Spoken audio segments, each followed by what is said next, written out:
Welcome to the Vacation Rental Show, How We Grow. This is your essential playbook to grow and scale your vacation rental business. With advice and insights from the best in the biz, I'm your host, Lynell Gordon.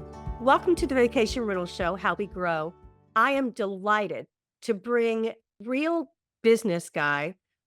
He's a property manager, been a property manager for many years. He can tell you about that. He's currently the CEO, Bluewater Associates of Emerald Isle, which is one of my favorite vacation rental companies. And it's a shout out to Woody, our friend there, who is just really brilliant and marvelous and very kind and loyal. I can't think of a better company for you to work for. Stuart Pack. Gosh, I'm so excited that you're here. Thank you for being here with me. Well, it's my pleasure to be here. I'm very excited to talk about an industry that I not only care about, but I love and I take so much passion. And one of the things I always say, Lynell, is all guests checked in and all guests tucked in, literally meaning we're making vacation memories for our guests. And that's what it comes down to. Do the right thing. Give them a great vacation, whether it's a 2-bedroom condo, a 10-bedroom oceanfront house. Take care of the guest experience. So, Stuart, before this, you were the VP at Atlantic Realty. Before that, you were the CEO at Carolina Retreats. And before that, you're the CEO at Resort Realty. And, before that, I mean, we go back to when you were working for Stuart Couch. Ouch. Oh my Yes, had her gosh, facility. Yes. that's like 2003. 2003 is when I joined this industry. I was a career switcher and I came on board. Stuart Couch was an incredible mentor. A lot of folks on the Outer Banks have been great to work with. I can share some stories with you about the camaraderie, the teamwork. It's been a tremendous experience. And, we lost Stuart Couch early, due to, his passing, but he had a great company and it was very competitive on Hatteras Island. And we created a lot of magic there for sure. We wanted to talk today about best practices for success.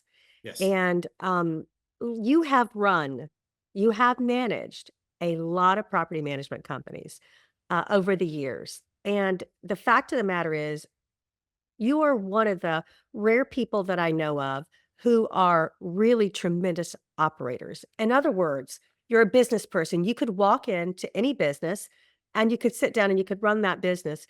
It wouldn't have to be property management. You just happen to specialize in that. But you are so good at running businesses. Talk to me a little bit about what you'd like to share with people about how to have success with property management. Well, I don't know if everything is completely true that you said. I don't believe that I'm as that good You as you are. have No, claimed. you are. But it has been a tremendous, a fun ride. It's been a blessing. We've had our ups and downs. We've been through numerous obstacles and issues, as you can imagine. But yeah, one of the things I've learned from day one is working initially on the Outer Banks, and that's primarily where I had been for most of my career. And I love the camaraderie. I love the opportunity to meet with people in similar positions, people, owners, directors, because people have been very good to share. And way back in the day, I attended my first Burma conference in probably 2004. And, Stuart Couch sent me down. It was, during a storm. And he said, I still want you to go. And, this first couple of conferences, they're just mind blowing. It's amazing what you see and learn. And it's changed over time. And I have not been attending recently, but yeah, a couple things I want to share, just my tips, because I appreciate your kind words. I am more of an operator. I may have the title CEO, but I love the inner workings of our industry, of our business. And some of the things that I've learned, from working with folks, et cetera, I have a list of maybe 8 or 10 best practices to make us more successful. The first one is literally to listen to your guests. You have to stay in tune to what your guests are saying. That's during the booking process. That's through your pre-arrival emails. That's during their stay. That's, guest reviews. It's staying very attentive to your guest. And I know you've had different speakers on your program, and some of them say, "Are we guest centric or are we owner centric?" Well, we've got to be both. I mean, we've got to be both. And without the guest, we do contractually represent our homeowners.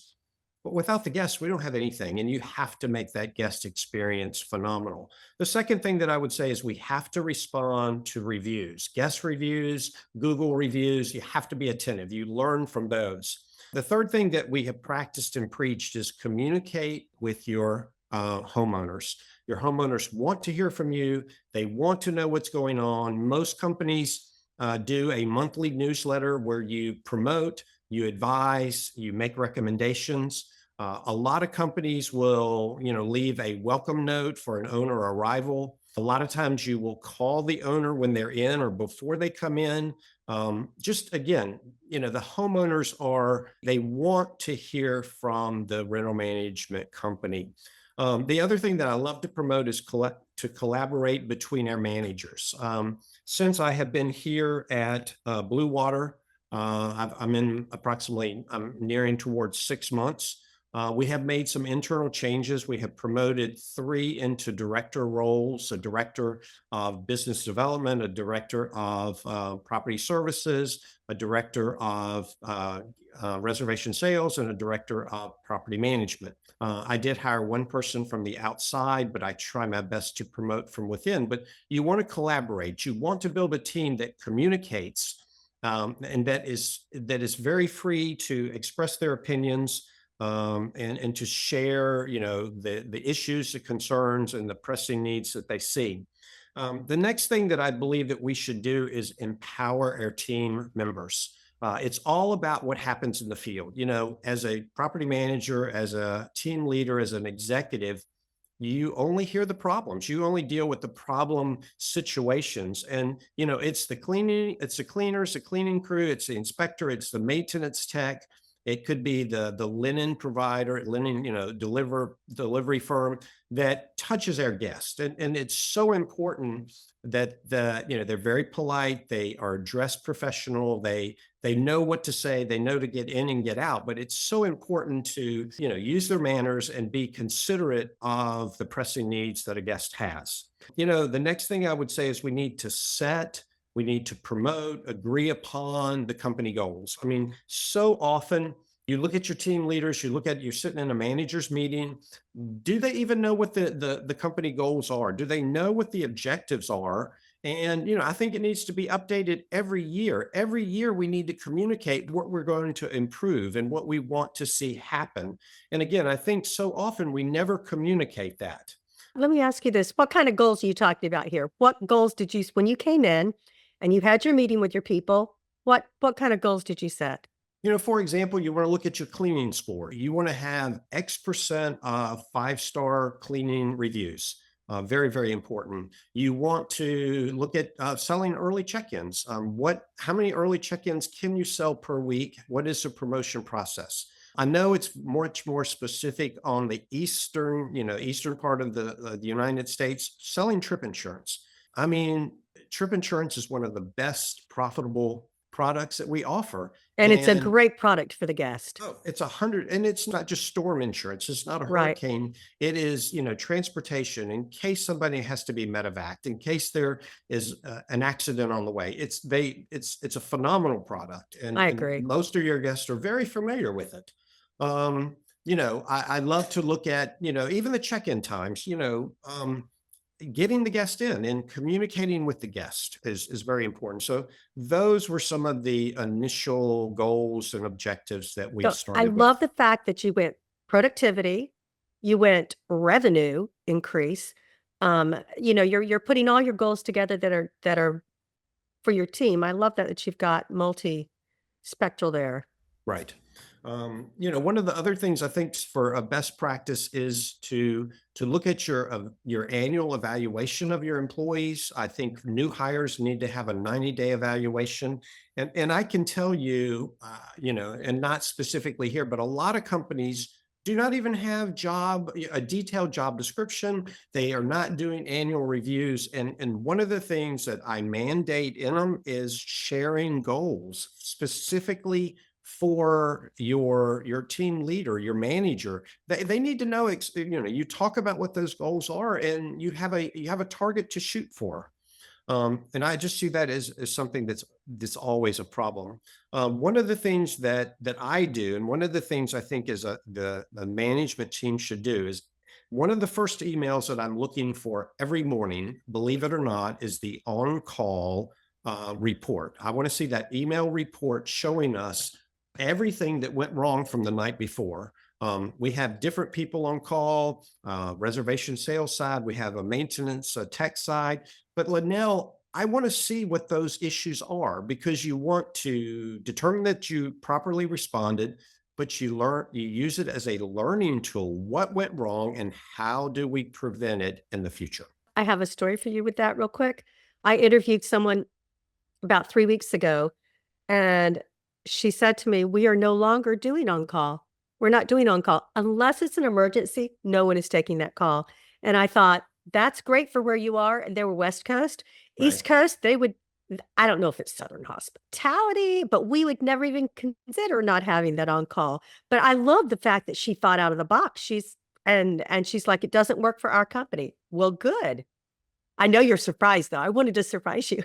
Yeah, for sure. It's like, I don't know how you could do that, and I wish you could, but, I mean, again, things go wrong, and I mean, how about your keyless lock entry? The batteries fail. I mean, are you gonna leave the person sitting outside the unit all No, night that or would be an emergency, but yeah, only in I think emergencies. But, we get calls because the toaster doesn't work and, or Right, late at night, the microwave's right, not working or, right, we get those calls and we're used to dealing with it. We don't even right. think about it.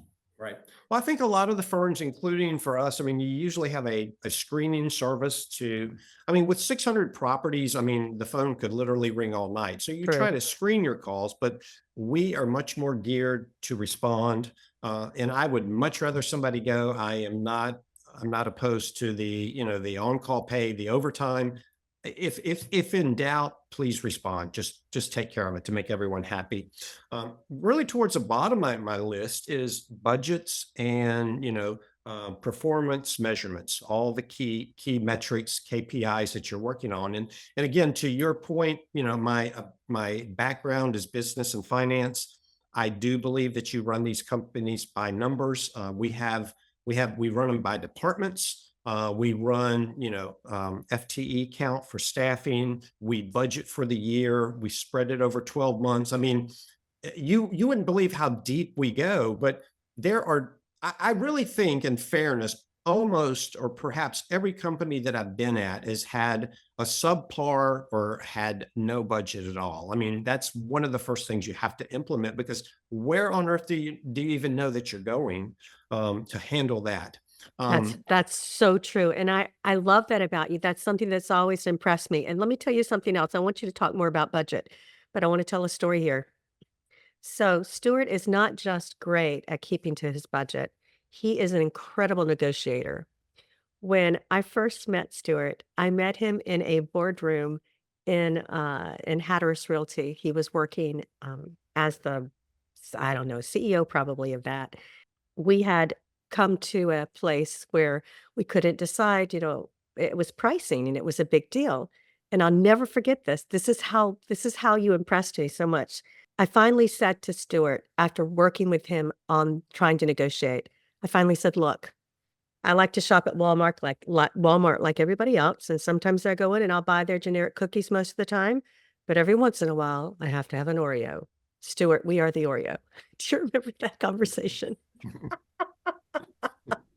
Well, and I will tell you, you have been incredible with LSI. So you had incredible tools, and you were worth every dollar that you charged us. So Oh, thank you. thank you for that. So Um, tell me about budget because I know that this is one of your strong suits. So if I'm a property manager and I'm trying to create a budget or I'm trying to give us advice for property managers for doing budget and KPIs. well, and I think and let's just peel it out for a property manager, so that they may not be over the whole company. You may have a maintenance department. You might have your separate linen department. You may have marketing and other things that are not under your sphere of influence. But the first thing you need to look at is you've got to try to look at your revenue, your commission, your fee structure, your administrative fee, trip insurance, early check-ins, next year reservation fees. You need to get a measurement on that. What are you doing? what have you done? And then what is the potential that you have with your current inventory? Secondly, look at the expenses, the way that they're allocated out. Certainly your salaries. Look at your, your property manager, your assistant property manager, your front desk people, and, put some numbers in there. I think one of the things that we always miss is creating bonus opportunities. Very famous for, you can do things. And of course, North Carolina is a little bit more specific, but upselling early check-ins. I mean, that early check-ins are free. They are free. You do not necessarily need to reward your cleaner because you're scheduling which units they clean. You can keep that as a revenue stream, and there should be incentives for your agents to sell. But I think also you have to look at your support staff. I mean, it's selling an early check-in is really twofold. It's you have to sell it, but you have to deliver it. So a lot of times way back in the day, Stuart Couch and Hatteras Realty, they paid the cleaners a small X dollar amount to manage early check-ins. There's nothing wrong with that at all. But I think it just depends on how deep you are in your particular department and your areas of And, expertise. and then we wrote software so that we didn't have to pay anybody extra. It automatically scheduled that. Let me ask you this. So this came up 2 weeks ago in a conversation I was having with a property manager. What's the going rate for early check-ins? And let's talk to people about why early check-ins is a great revenue model, the amount of money you can make off of it. Well, and it's going to vary. I've seen it as low as 50, and I've seen it as high as $175. I've seen it based upon the size of the house. Now, normally, of course, your 6 or 7 plus bedrooms are virtually impossible to have a 1 p.m. check-in. But I mean, yeah, I mean, you just do the math. If you're able to sell 25 or 50 early check-ins a weekend, substantial amount of money is there. Yeah, we were Um, talking 150 a pop, and I was like, "That's a lot of money." yes. When we set budgets as well, when we implemented software for that, we would set budgets, and I would show you, this is gonna pay for itself because this is, based on Right. how many you could do. Absolutely. And we certainly, the rule of thumb is if we miss an early check-in by 1 minute, if it's a 1 o'clock or whatever your early check-in, if we miss it by, 1 minute and the guest, ask the question, full refund, no questions asked. The other thing that we do is I like to consider the luck of the draw. If someone is not opting, I did not opt for an early check-in. If the house is ready at 3 or 3:30, I'm going to give it to them because the logic is get them in the property while we still have hours in the day to correct anything that needs to be correcting. So we do that. I mean, I like to sell the early check-ins in advance because somebody's coming in with their grandmother, somebody's coming in with an infant, and they want it for a reason. They're trying to be ahead of the traffic, get in the property for that reason. And I think it's a great customer service, a guest service experience, and again, to your point, a very strong revenue stream. Don't give it away, guys. Don't do it. Yeah, do Don't not. leak. All right, Do so not. next. My very last one is I like to promote shout outs. I've been doing this for years and years. And sometimes of all people, that the one person that criticizes me about this is the dollar amount is my beautiful wife of 40 years. But I have been doing the $2 bill forever and ever and ever. And Lynell, I am not joking. The bank, they have some $2 bills in there. I can go in and I'll say, I need 100 $2 bills. And they said, I've got them. And I've been doing this for many years as a shout out. And I literally, I put them in houses for cleaners. I put them on top of a ceiling fan, under a lamp, under the pillow. If I'm in the field, I'll give it out to them there, but they know what it is. And, it creates, a little bit of a pride for the recipients because, some of my employees, they've got them on their wall. They've got them taped to, a mirror in their office, and it says a lot. And what I like to do is, having multiple locations, here at Bluewater, I have a gold envelope. And if I see an email or if I want to do something, I will literally seal it in an envelope and I'll put the reason in there and say, here's your $2 bill. Thank you for being a team player. I really think we have to recognize our team members.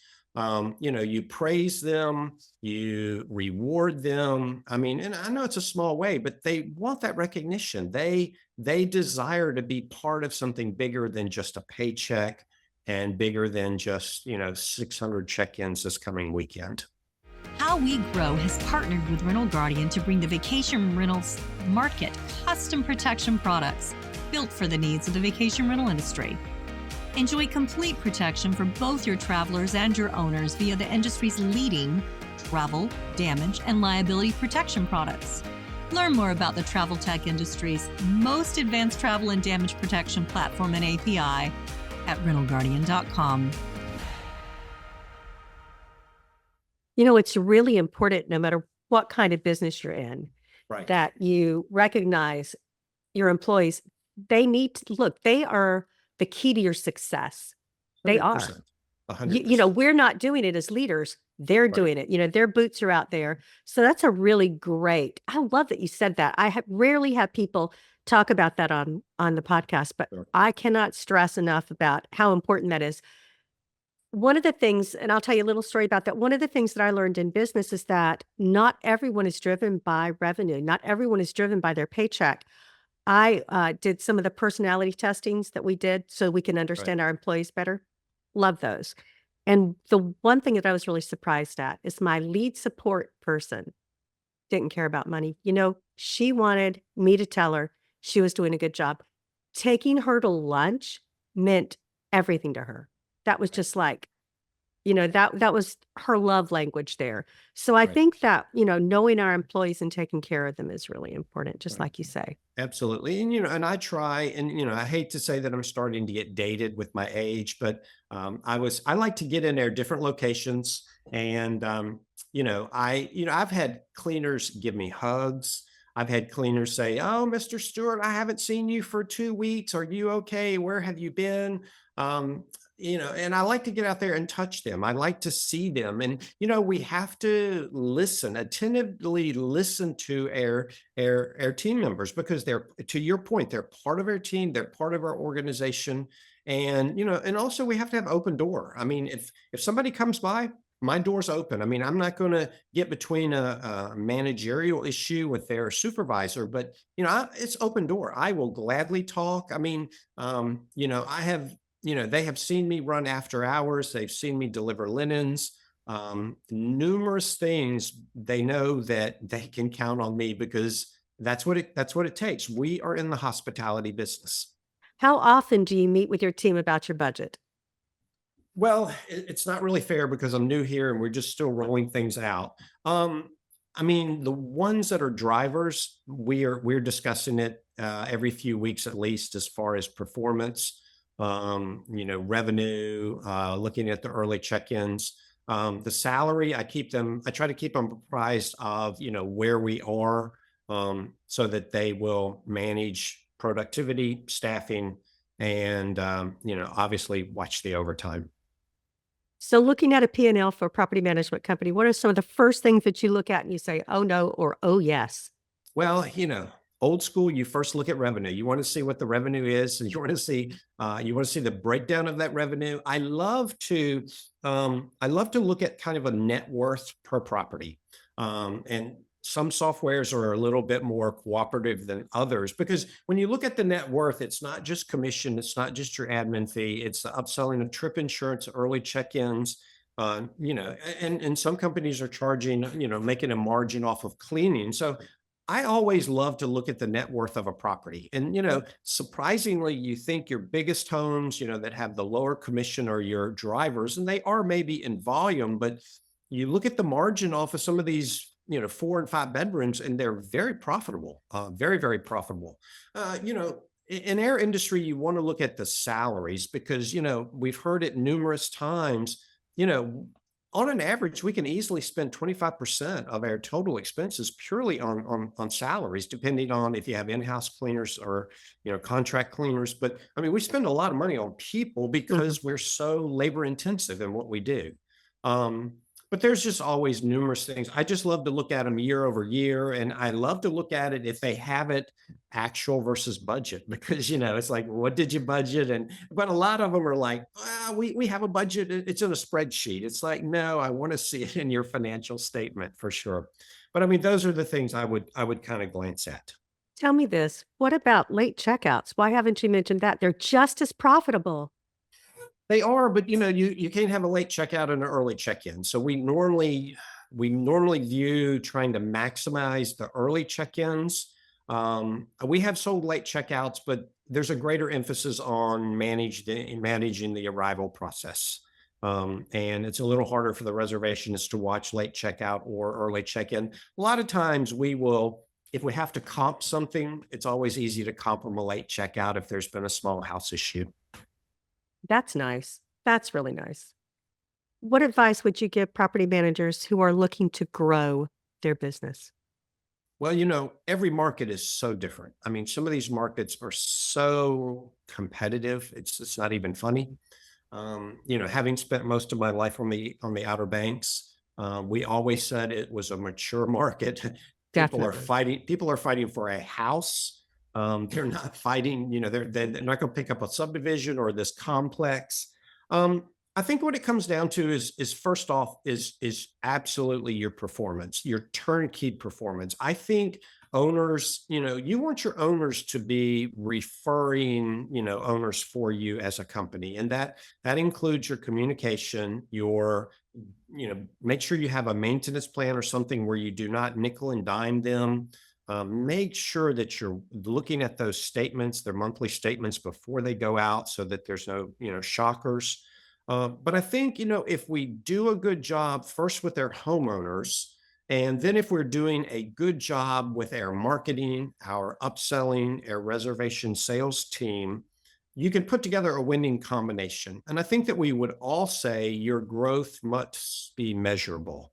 I mean, I would love to pick up 50 homes for next year, but even a company our size and with a team that I would brag about, and I know they could do it. I'm not sure, what's that sweet spot for measured growth so that you can you can take care of your owner, take care of your guest experience, and do a good job. So, that's what I see are those contacts. One of the things that I do, and this is just my personal choice, for years and years and years, to our homeowners, I give them my personal cell phone. I'm not fearful to do that.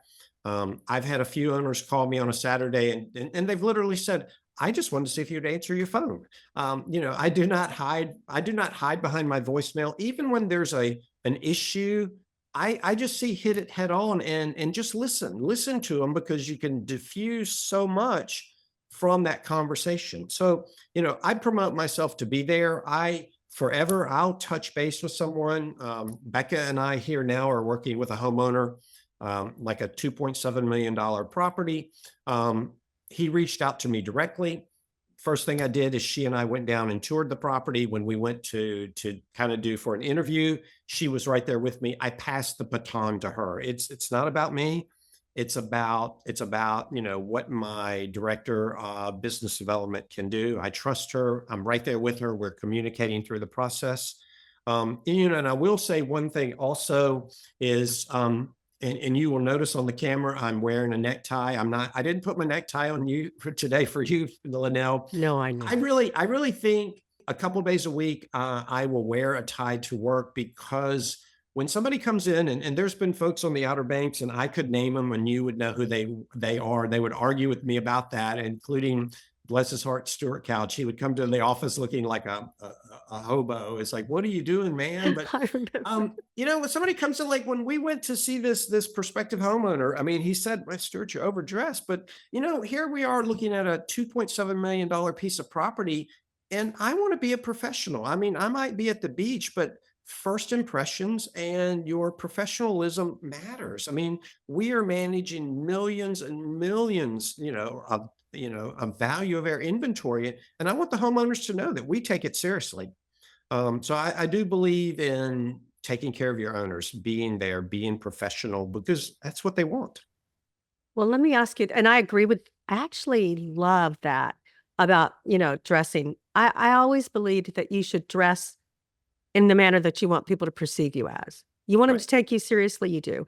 Now, there are lots of people that have built businesses in their flip-flops at the beach. I know that. And that's We can great for name them. them. That's I right. could I could name a bunch, but and I love them all. Right. And they've built very successful businesses, but it depends on your personality and where you sit, uh, you know, in that perception yourself. Tell me a story. I want to have your favorite homeowner story or guest story. Um, I think way back in the day, it's always an issue with their homeowners. They always complain, Stuart, you just never clean all the way and da da da. And I remember way back at Hatteras Realty, um, there was one particular owner, she complained every time. So when she was checking out, she was going to do her own owner clean, and I intentionally inspected her house. And with a small smile on my face, I called her on her way home and I said, "I'm sorry, but we have a callback on your house." And what is wrong? And I was very clear. The shower liner needed to be cleaned or replaced. She had missed, an item here or there. So it was nothing devastating. I mean, it was a little bit of good humor, but I wanted her to know that we take this very seriously. And again, she wants to beat us up about it, but um, you know, there again, I went in and I saw some deficiencies that had to be reported. Um, a couple one experience that I had, Did and she and it stay with you, Stuart? she stayed with us. Of She course she loved me did. forever. I think she loved me because I was honest with her. I was very transparent. I mean, and we still have those mistakes, but she did. I will say also there are times that there will be a homeowner that will love me and hate the property manager, or will love the property manager and dislike me. We cannot please everyone. We cannot, and again, that's why we work as a team. One of the experiences that I had with not a guest issue, but with actually a seasonal, temporary summer employee, I had in the summer, often your cleaners are tired, the houses need more attention.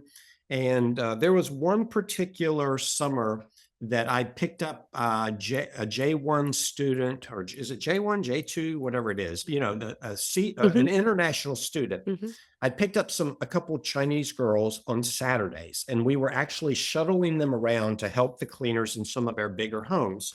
And this one particular house, I dropped this young Chinese college student off to help. And the guests were just checking out. So we spoke to the guest. I walked through the house with her and with the cleaning crew. And this poor student, she had like a little small backpack. She set it down. She was going to work. She was doing her job. The guest picked it up by mistake and started heading north. And of course, with your international students, I mean, all of a sudden we have this crisis because it just wasn't her bag. It had her passport in there. And the traffic on the Outer Banks. So we got in touch with the guest.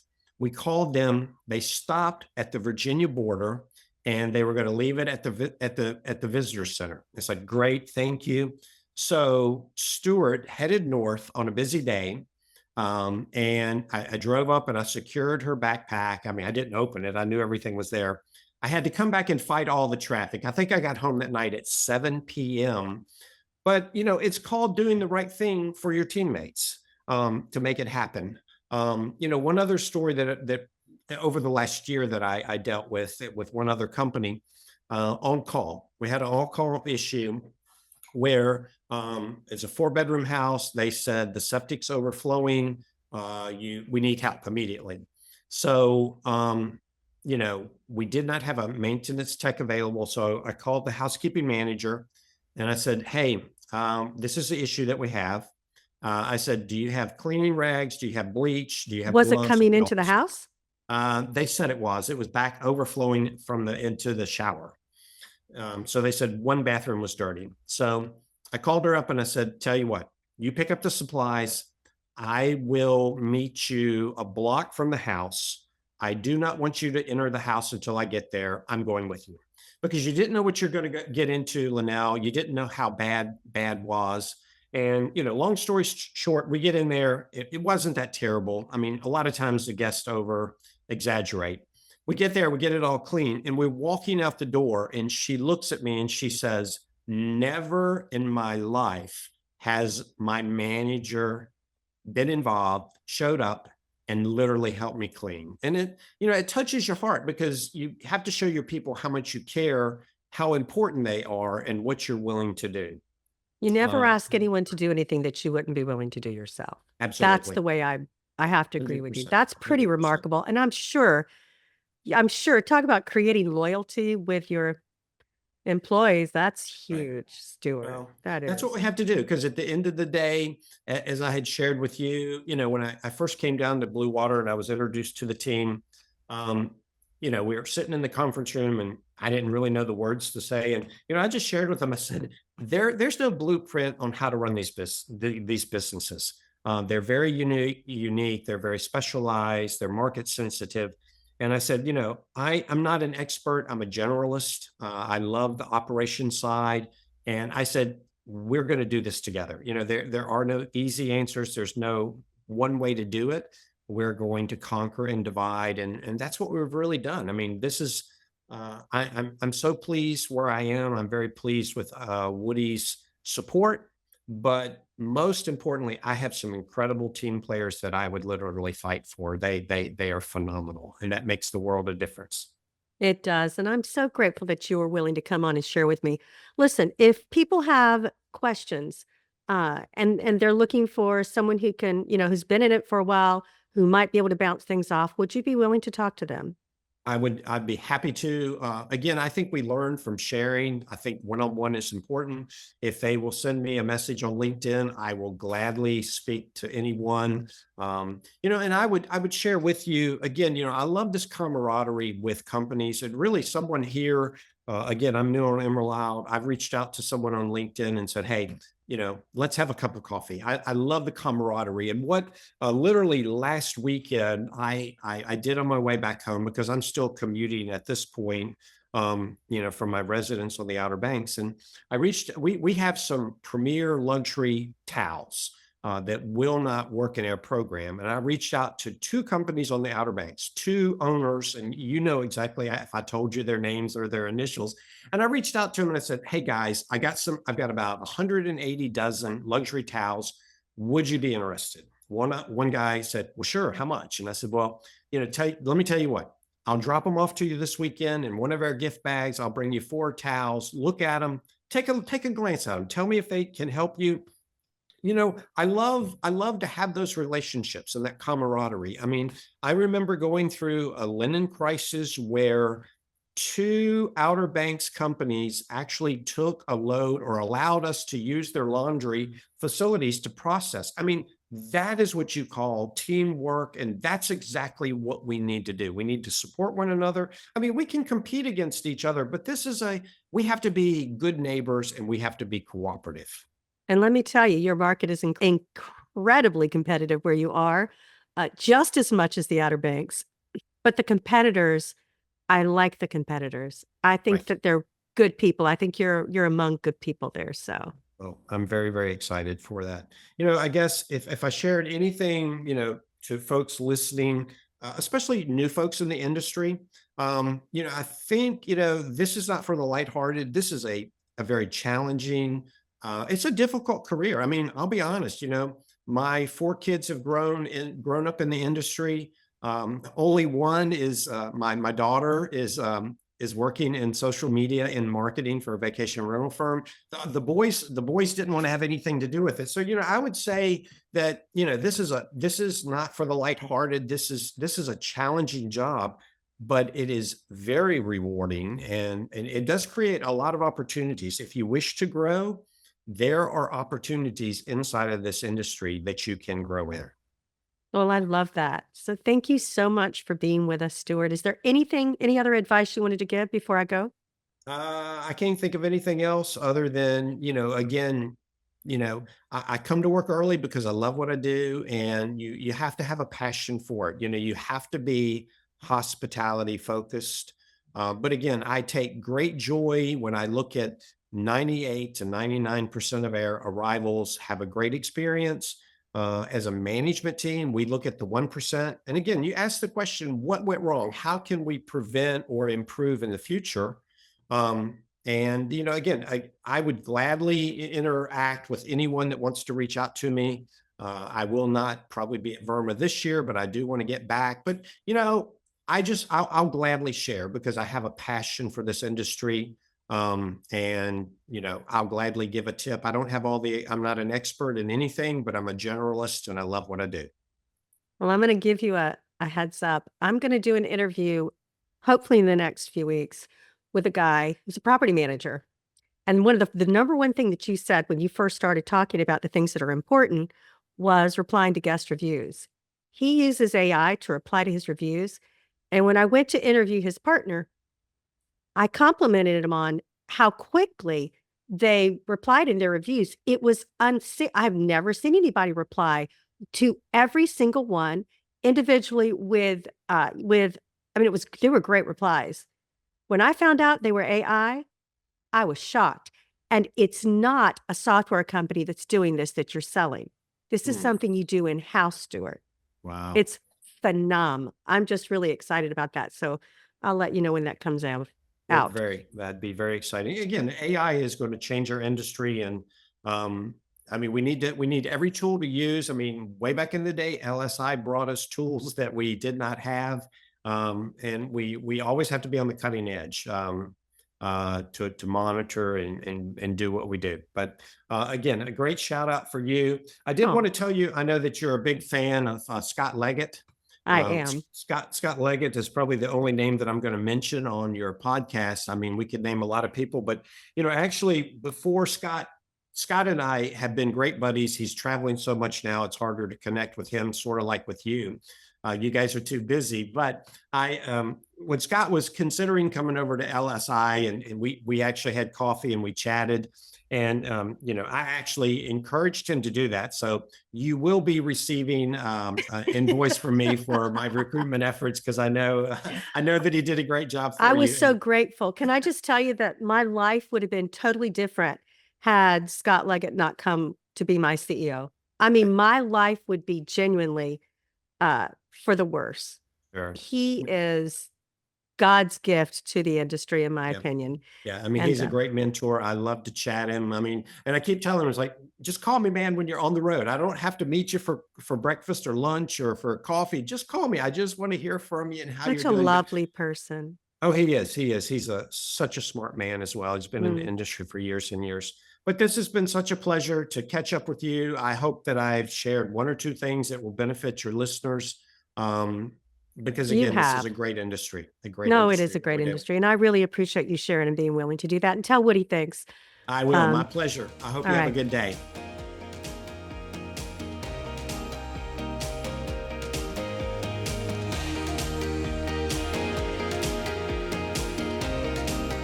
This episode of How We Grow is brought to you by Rental Guardian.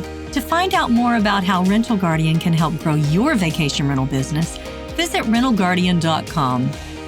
Make sure to search for How We Grow in Apple Podcasts, Spotify, and Google Podcasts, or anywhere else podcasts are found, and hit subscribe so you never miss an episode. On behalf of the team here at Inhabit, thanks for listening.